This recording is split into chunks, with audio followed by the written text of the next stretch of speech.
नमस्कार साथियों, आज मैं फिर एक बार आपके सामने हूं और जिस विषय पे हम चर्चा करने जा रहे हैं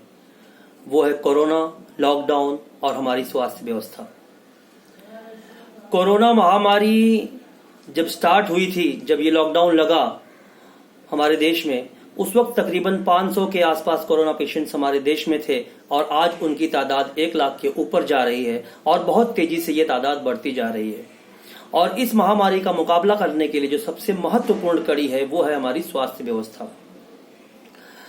133 करोड़ की आबादी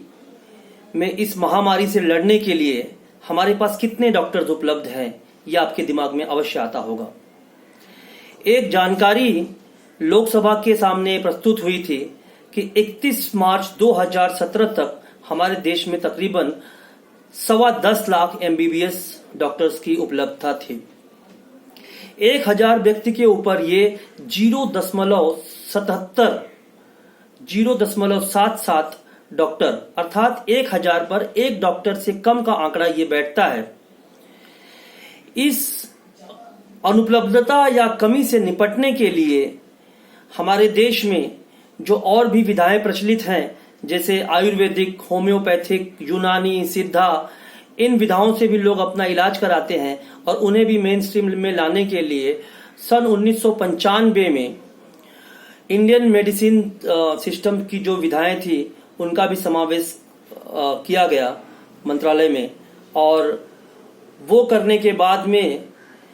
2003 में जो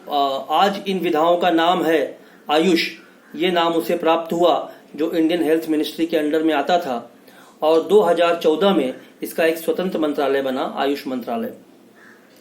आज अगर उन सभी डॉक्टरों को मिला दिया जाए तो जो 1000 व्यक्ति पे डॉक्टर की उपलब्धता का आंकड़ा है वो 1.34 बैठता है, जो कि वर्ल्ड हेल्थ ऑर्गेनाइजेशन की जो रिक्वायरमेंट है कि 1000 पे कम से कम एक डॉक्टर की उपलब्धता होनी चाहिए मिनिमम, उस आंकड़े को पार करता है। आप जानते होंगे कि जो प्रगतिशील देश हैं और उनके बनिस्बत जो विकसित देश हैं, जैसे यूरोपियन कंट्रीज हैं, अमेरिका है, चाइना है, इन देशों में 1000 व्यक्ति के पीछे जो डॉक्टरों की उपलब्धता का आंकड़ा है वो 2, 3, 4 और कहीं कहीं 5 भी है। आज जब ये महामारी हमारे सामने मुंह बाए खड़ी है और हम देख रहे हैं कि घोर विडंबना की बात यह है कि बहुत सारे डॉक्टर्स ने अपनी क्लिनिक्स और डिस्पेंसरीज या तो बंद कर दी है या उसमें बैठते नहीं है, जिससे कि देशवासियों को बहुत ही गंभीर समस्याओं का सामना करना पड़ रहा है। चूंकि इस कोरोना महामारी का जो लक्षण है वो सामान्य जो कोल्ड के लक्षण होते हैं, सर्दी, खांसी, गले में खराश और बुखार, ये उससे बिल्कुल मिलते जुलते लक्षण होने के नाते और डॉक्टर्स डरे हुए हैं, वो उनका ट्रीटमेंट नहीं करना चाहते, उनको दिखते नहीं है। उसकी एक बहुत बड़ी कारण ये भी है कि हमारे देश में PPE किट्स की कमी और जो प्रोटेक्टिव गियर्स होते हैं उनकी कमी। हालांकि अभी प्रधानमंत्री जी ने बताया था कि हमारे देश में इस वक्त हर दिन 2 लाख PPE किट्स बनाए जा रहे हैं, लेकिन फिर भी अभी कुछ दिनों पहले ही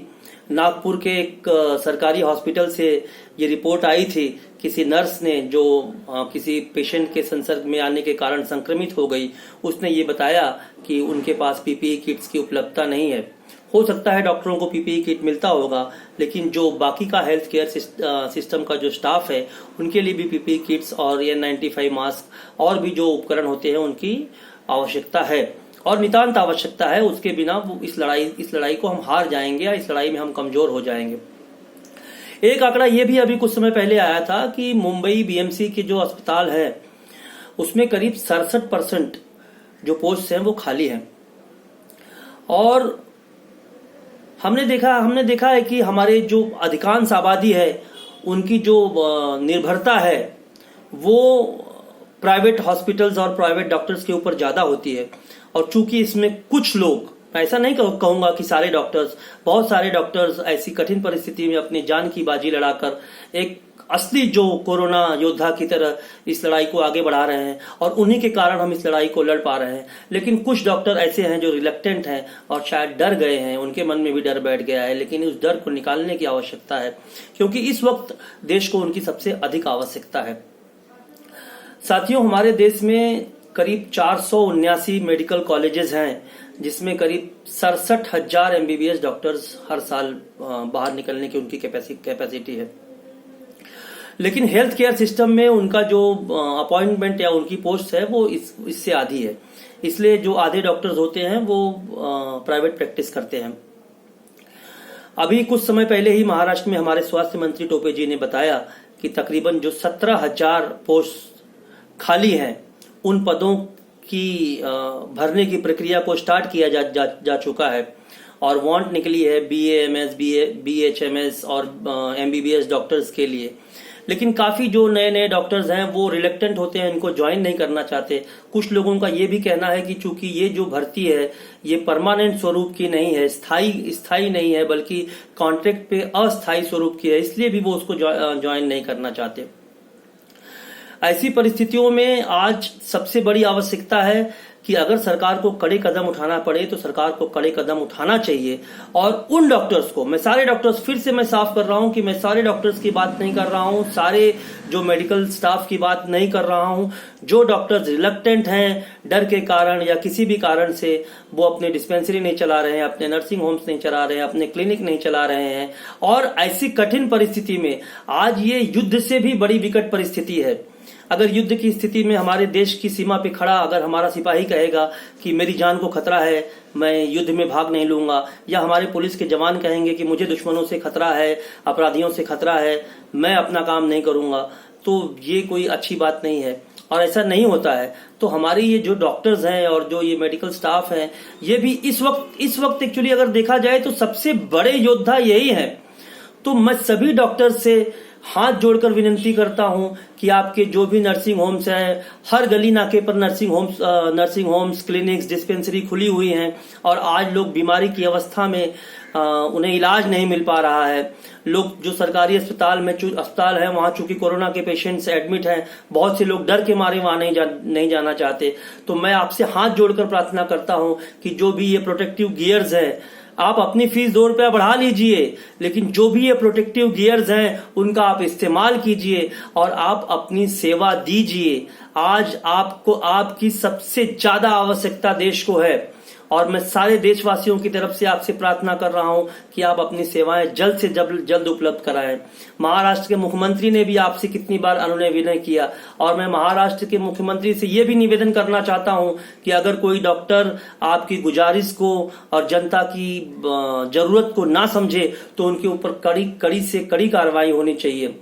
क्योंकि ये जीवन मरण का प्रश्न है। और जितने लोग कोरोना से नहीं मर रहे हैं उतने से ज्यादा लोग मुझे लगता है कोरोना के डर से मर जाएंगे, क्योंकि लोगों के दिमाग में एक भय व्याप्त है। मैं देख रहा हूं कि कोई सामान्य व्यक्ति भी अगर बीमार हो रहा है, उसे खांसी आ रही है, वो डॉक्टर के पास जा रहा है तो दूसरे आदमी पीछे से कहते हैं कि शायद इसको कोरोना हो गया है। और हमारी सरकार ने अब जो हम मोबाइल पे फोन लगाते हैं उसमें ये कहना शुरू कर दिया है, अंतः परिस्थिति ऐसी बन गई है कि कहना शुरू कर दिया है कि आप रोगी से घृणा न करें, रोग से घृणा करें। और ये जो महामारी है, बीमारी, वो किसी भी व्यक्ति को हो सकती है। तो आप परहेज करें, एहतियात बरतें, लेकिन किसी के प्रति आप कलुषित भावना बिल्कुल न लगे, किसी का आप बहिष्कार करने की भावना न रखें, क्योंकि ऐसी कठिन परिस्थिति में अगर समाज के लोग, देश के लोग एक दूसरे का साथ नहीं देंगे, एक दूसरे के का सहयोग नहीं करेंगे तो इस लड़ाई से लड़ना बहुत मुश्किल हो जाएगा।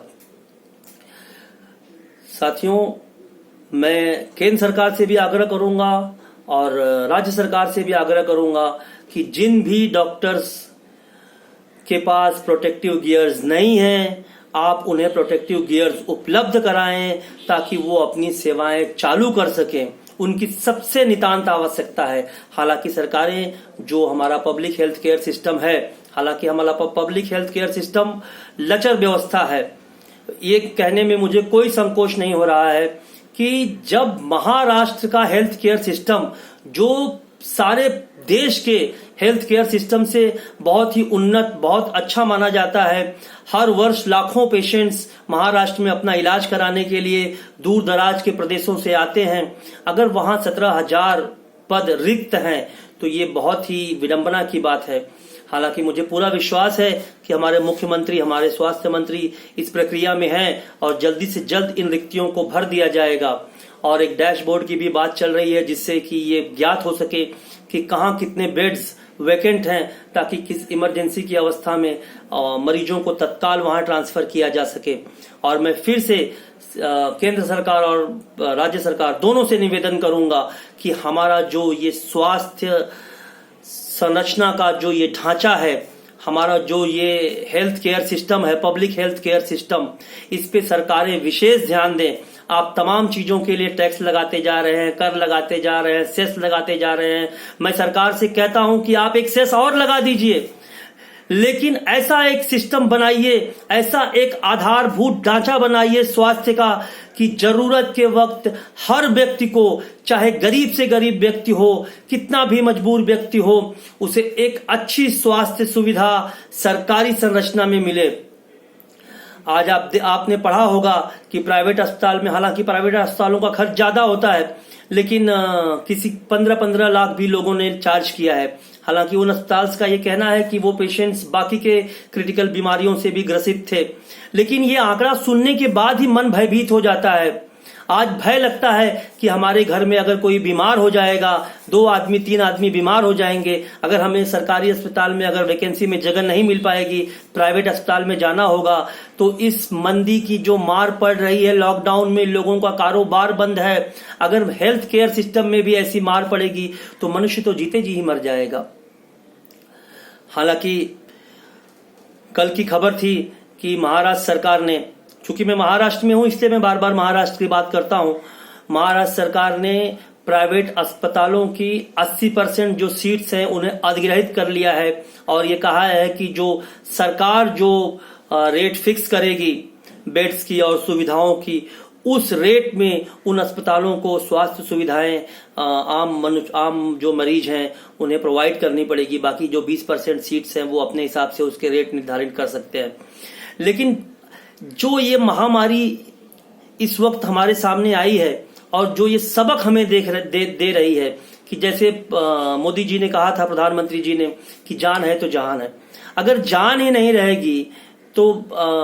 बाकी चीजों का क्या फायदा होगा। आज आप देखिए लोगों का कारोबार व्यस्त पड़ा हुआ है, बंद पड़ा हुआ है, कोई अपने प्रतिष्ठान में जा नहीं सकता है, जाना चाहे तो भी नहीं जा सकता। बहुत से लोग डर के मारे नहीं जाना चाहते कि लोगों से संसर्ग हो जाएगा। तो अगर हमारी स्वास्थ्य व्यवस्था सुदृढ़ होगी और मजबूत संरचना होगी तो ये जो भय है ये भय खत्म हो जाएगा। बीमारी से लड़ना बहुत मुश्किल काम नहीं होता, लेकिन बीमारी का जो भय होता है, मौत से ज्यादा मौत का डर खतरनाक होता है साथियों। इसलिए मैं अपने इस वीडियो के माध्यम से,